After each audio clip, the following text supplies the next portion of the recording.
The day I finally cut ties with Asher Vaughn, I changed my number, my email, and my life. For years, he would send a lavish holiday package Christmas, my birthday, but he never otherwise attempted to contact me. That stopped at a company dinner a few nights ago. His call went straight to my boss's cell phone. Mr. Davies answered, his face a careful mask of deference and terror, then stared at me, dumbfounded. Mr. Vaughn says his daughter is sick. He wants you there. The entire table went silent. My co- workers, with their honed instincts, had already spotted our CEO heading toward our table and lifted their glasses in salute. I was prepared to do the same, ready with a professional toast. I hadn't prepared for the words that came out of his mouth. Around me, my colleagues exchanged glances. Sienna, when did you get married? And you have a kid? I don't remember you taking any maternity leave. Asher Vaughn and I were not, and never had been, the marrying kind.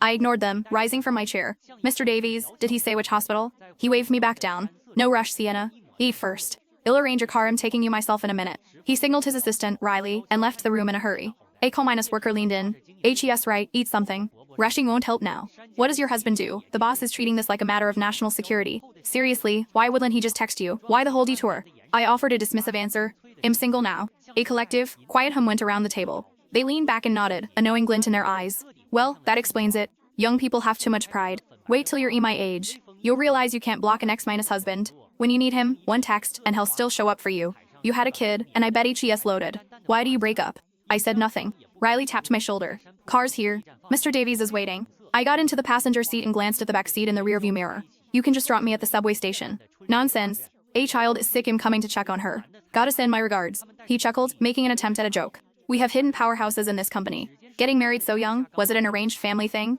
Arranged. The word was laughable. The first time I met Asher Vaughn, I had just graduated college. I was 20-2, had been jobless for 2 months, and was eating an $8- container of greasy takeout on a freeway overpass late at night. I was staying in a $30- night hostel, and my entire life fit into a single 20-4- inch suitcase in a backpack. My parents had called me, asking about my interviews. They told me not to be so picky. Work hard, they said. Maybe offer to clean up the office before the interview. The manager might see I was a serious, humble girl and hire me on the spot. I slowly refuted every suggestion. Finally, they relented, suggesting I just come home and start a business. What business? Where would the money come from? If all else failed, they said, I could open a breakfast diner. We could borrow a bit of money from a friend. Having some work, even if it lost money, was better than lying around. If you lie around too long, you lose your drive. Besides, I was a college graduate now.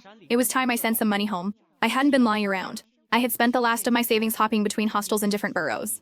I worked weekend gigs for a few $100 to cover food for the coming week. On weekdays, I submitted resumes and went on interviews. Every HR person told me I lacked standout experience. The only place that seemed interested, an electronics factory, said, you're a college grad, you'll find a good job eventually. You won't stay here long. When I posted my frustrations online, I got DMs suggesting I try working in clubs. I hung up on my parents. The food in my mouth turned to dust. I thought, I'll just finish this and jump.